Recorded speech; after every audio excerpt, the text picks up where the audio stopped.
Kesaksian Akhir Abad, karya W.S. Rendra. Ratap tangis menerpa pintu kalbuku. Bau air darah mengganggu tidur malamku. Oh, tikar tafakur. Oh, bau sungai Tohor yang kotor. Bagaimana aku akan bisa membaca keadaan ini? Di atas atap kesepian nalar pikiran yang digalaukan oleh lampu-lampu kota yang bertengkar dengan malam, aku menyerukan namamu. Wahai para leluhur Nusantara, oh Sanjaya, leluhur dari kebudayaan tanah. Oh Punawarman, leluhur dari kebudayaan air. Kedua wangsamu telah mampu mempersatukan budaya, tanah, dan air. Oh Resi Kuturan, oh Resi Nirarta, empu-empu tampan yang penuh kedamaian, telah kamu ajarkan tatanan hidup yang aneka dan sejahtera, yang dijaga oleh Dewan Hukum Adat. Oh, bagaimana aku bisa mengerti bahasa bising dari bangsaku kini? Oh, Kajau Lalido, bintang cemerlang tanah Ugi, negarawan yang pintar dan bijaksana, telah kamu ajarkan aturan permainan di dalam benturan-benturan keinginan yang berbagai ragam di dalam kehidupan. Ade, bicara, rapang, dan wari.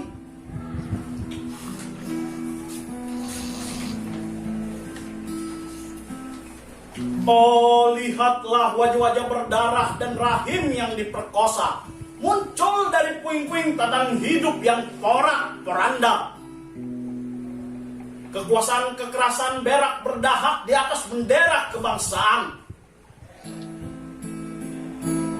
Oh, anak cucu di zaman cybernetik, bagaimana akan kalian baca prasasti dari zaman kami? Apakah kami akan mampu menjadi ilham kesimpulan, ataukah kami justru menjadi sumber masalah dalam kehidupan? Dengan puisi ini, aku bersaksi bahwa rakyat Indonesia belum merdeka. Rakyat yang tanpa hak hukum bukanlah rakyat merdeka. Hak hukum yang tidak dilindungi oleh lembaga pengadilan yang mandiri adalah hukum yang ditulis di atas air. Bagaimana rakyat bisa merdeka bila birokrasi negara menjadi aparat pemerintah dan tidak menjadi aparat rakyat yang otonom mandiri? Sebagaimana layaknya di negara yang berdaulat rakyat.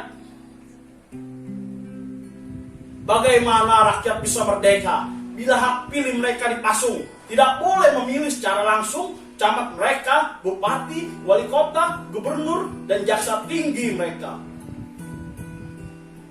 Dan partai-partai politik menganggap rakyat hanya abdi partai yang dinamakan massa politik partai. Kaulah partai atau hamba partai.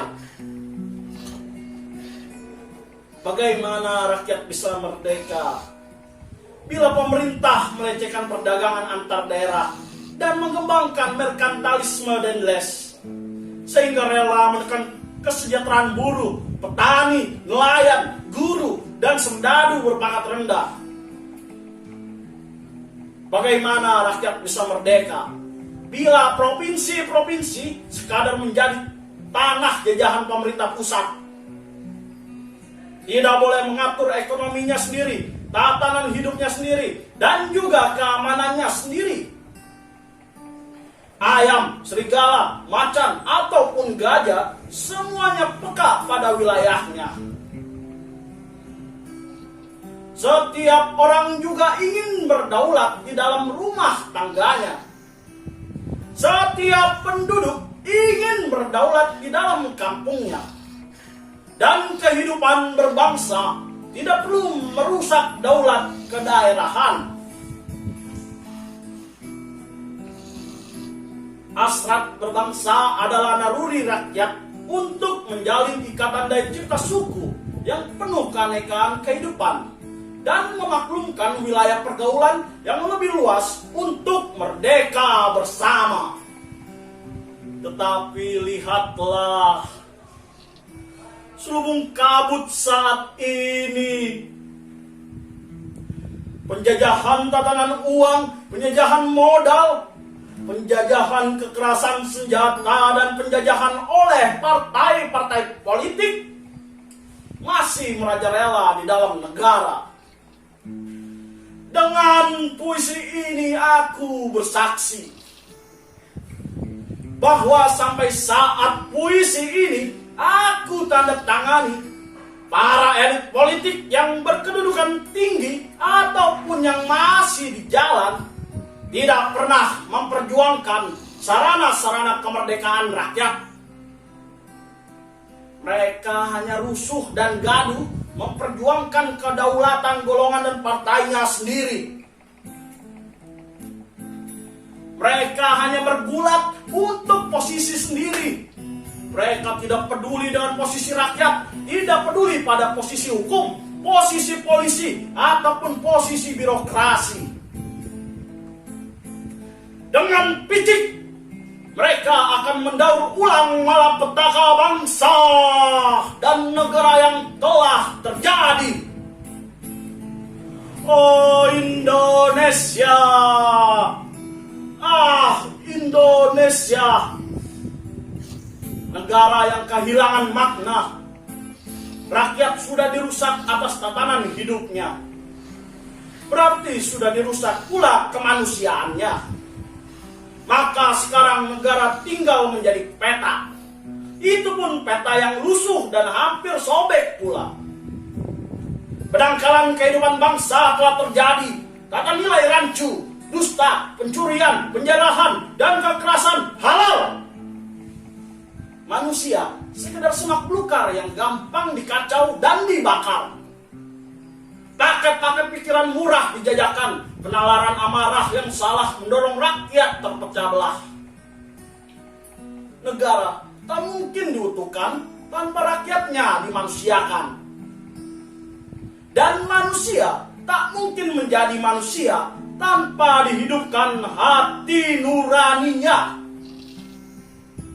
Hati nurani adalah hakim adil untuk diri kita sendiri. Hati nurani adalah sendi dari kesadaran dan kemerdekaan pribadi. Dengan puisi ini, aku bersaksi bahwa hati nurani itu meski dibakar tidak bisa menjadi abu. Hati nurani senantiasa bisa bersemi meski sudah ditebang, putus di batang. Begitulah fitrah manusia, ciptaan Tuhan yang Maha Esa.